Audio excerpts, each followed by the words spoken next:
హరోం హర సినిమాలో నటుడు పి హనుమంతు గురించి 2 రోజులుగా చర్చలు జరుగుతూనే ఉన్నాయి. తండ్రి కూతుళ్ల రిలేషన్ మీద పిచ్చి పిచ్చిగా వాగుతూ ఆ వీడియోని అందులోని వ్యక్తులను సాయి ధరమ్ తేజ్ ఏకిపారేశాడు. సాయి ధరమ్ తేజ్ పోరాటంతో ప్రభుత్వం కూడా దిగివచ్చింది. వారిపై చర్యలు తీసుకుంటుంది. ఈ క్రమంలో ఇలాంటి నీచుడికి తాము సినిమాలో అవకాశం ఇచ్చినందుకు నన్ను క్షమించండి అంటూ సుధీర్ బాబు తాజాగా ట్వీట్ వేశారు. సుధీర్ బాబు హరోం హర సినిమా ఆదివారం నుంచి బాగానే ట్రెండ్ అవుతుంది. హరోం హర సినిమాలో నటించిన ఓ నటుడి వికృత చేష్టలు నెట్టింట్లో బాగా ట్రెండ్ అయ్యాయి. చిన్నపిల్ల అని చూడటం లేదు, తండ్రి కూతురు రిలేషన్ అని చూడటం లేదు. సదరు వ్యక్తి అసలు మనిషి అన్న విషయాన్ని మర్చిపోయినట్టుగా కనిపిస్తోంది. పి హనుమంతు అనే వ్యక్తి మీద సోషల్ మీడియాలో 2 రోజుల నుంచి దారుణమైన చర్చలు జరుగుతూనే ఉన్నాయి. ఈ విషయాన్ని సాయి ధరమ్ తేజ్ పట్టుపట్టి సీఎం దృష్టికి తీసుకెళ్లారు.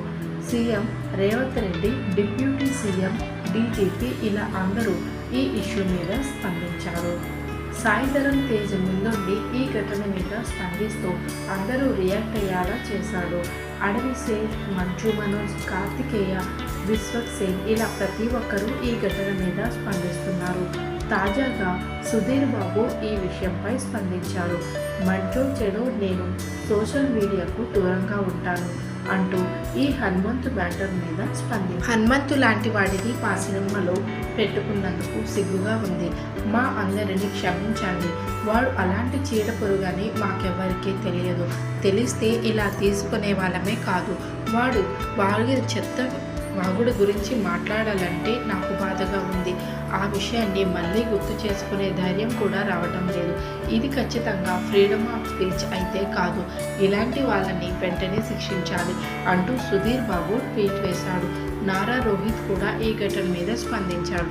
దాదాపు టాలీవుడ్లోని యంగ్ హీరోలంతా ఈ విషయం మీద స్పందిస్తున్నారు. హనుమంతుని మాత్రం అంత ఈజీగా వదిలిపెట్టేలా కనిపించడం లేదు. సోషల్ మీడియాలో హనుమంతు పరిస్థితి దారుణంగా దిగజారిపోయిందని అర్థమవుతుంది.